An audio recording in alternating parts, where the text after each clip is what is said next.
Pressure has a way of showing up before we're ready for it. Not always as a crisis, not always as a storm. Sometimes it arrives quietly, disguised as inconvenience.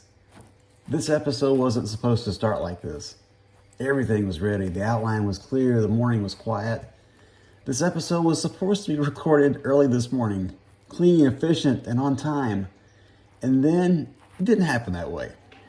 A few technical issues, the mic wouldn't work, the soundboard equipment failed.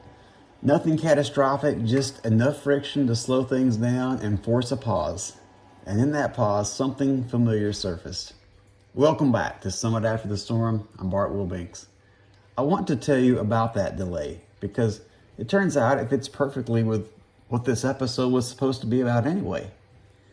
Most of us don't notice how much we rely on control until it's taken away. We plan, we schedule, we prepare, and then something small, a delay, a disruption, a failure, exposes just how tightly we're holding on. This morning it wasn't a crisis, it was equipment. But the reaction was familiar. The irritation, the urgency, the internal pressure to push through instead of pay attention. Pressure has a way of revealing what's underneath our competence. Kilimanjaro did the same thing, just on a much larger scale. On the mountain, control disappears quickly. You can't control the weather. You can't control the altitude. You can't control how your body responds to it all. All the preparation in the world can't stop that. And that's where pressure began to reveal things I hadn't fully acknowledged before. Not new flaws, but familiar ones, exposed. Pressure reveals how easily I equated control with competence, how quickly frustration surfaced and things didn't go according to plan, how often I relied on momentum instead of patience. The mountain didn't create those tendencies, it surfaced then. And this morning's delay was a reminder that pressure doesn't need altitude to do its work.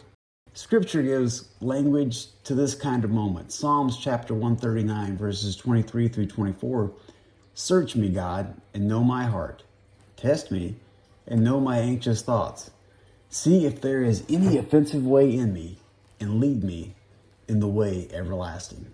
This isn't a request for information. It's an invitation for exposure, an acknowledgement that pressure reveals what we often overlook when life is smooth. Leaders often ask, how did I handle that?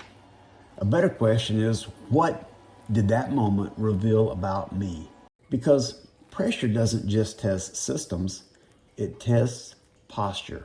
It reveals where impatience still lives, where ego still speaks, where trust is still conditional. Here's the question worth setting with today. What has recent pressure, even small pressure, revealed about you? Not what you managed, but how you reacted.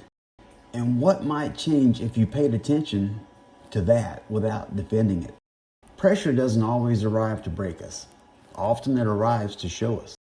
If this reflection resonated, follow the podcast on Spotify and learn more at summitafterstorm.com. Thanks for listening. I'll talk to you soon. And until next time, keep climbing. Poly poly.